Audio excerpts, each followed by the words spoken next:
কেমন লাগছে? রাফি ভাই প্রেশার কি কমছে রিলিজ হওয়ার পরে? আমার প্রেশার তো ছিল না কোনো সময়। আমি সিনেমা প্রেশার নিয়ে মানে না, আমি প্রেশার দেই। তো আমি অডিয়েন্সকে প্রেশার দিচ্ছি, তারা সিনেমার কখন প্রেশার ফিল করছে, কখন আমার ঠান্ডা হচ্ছে। তো আমার প্রেশার নাই জীবনে। আমার জীবনে আমার কাছে মনে হয় আমার জীবনে আমি যে যতটুকু চাইছি আল্লাহর কাছে এর থেকে বেশি পাইছি। আর আমার অনেক আকাঙ্ক্ষা নাই জীবনে। আর তা আমি অনেক প্রেশার নিচ্ছি না, আচ্ছা এই সিনেমা অনেক হিট হইতে হবে, অনেক কিছু করতে হবে।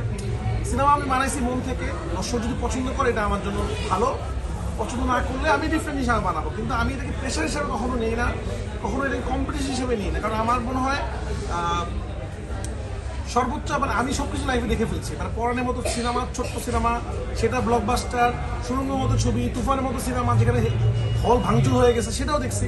তো জীবনে অনেক কিছু পাইছি। তো এখন আমি আসলে দর্শকদের আরও বেশি ভালোবাসা চাই, আরও অথেন্টিক সিনেমা বানাতে চাই। তো আমি বলতে পারি প্রেশার কুকার আমার মোর অরিজিনাল সিনেমা, যেটা দেখলে আপনারা ফিল করবেন, বাসায় গিয়ে আপনি ঘুমাতে পারবেন। আজকে আমরা একটা গান রিলিজ দিয়েছি, আপনারা আমার আইডিতে দেখবেন গানটা।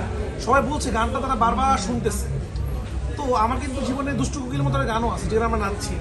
কিন্তু এই রোমান্টিক গানটা আপনাকে বাসায় গান গাইতে হবে আপনাকে, কি গান শুনলাম এটা আবার শুনি। তো প্রেশার কুকার এমন একটা মুভি, এটা আপনি বারবার দেখবেন। যে কারণে আমার সিনেমা কিন্তু আমি অন্যরকম মার্কেটিং করি, আপনারা খেয়াল করে দেখবেন। এবার আমি কিচ্ছু রিলিজ করিনি, কারণ আমি পুরো ফিলটাই মানুষকে হলে দিতে চেয়েছি। হল থেকেই মানুষের রিয়াকশন নিতে চাই যে মানুষ আসলে কি ফিল করছে, এবং আস্তে আস্তে করে এটা আমি মানুষের মনের ভিতরে ঢোকাতে চাই। সবাই দোয়া করবেন, ইনশাআল্লাহ প্রেশার কুকার ভালো হবে, আপনি সাপোর্ট করবেন।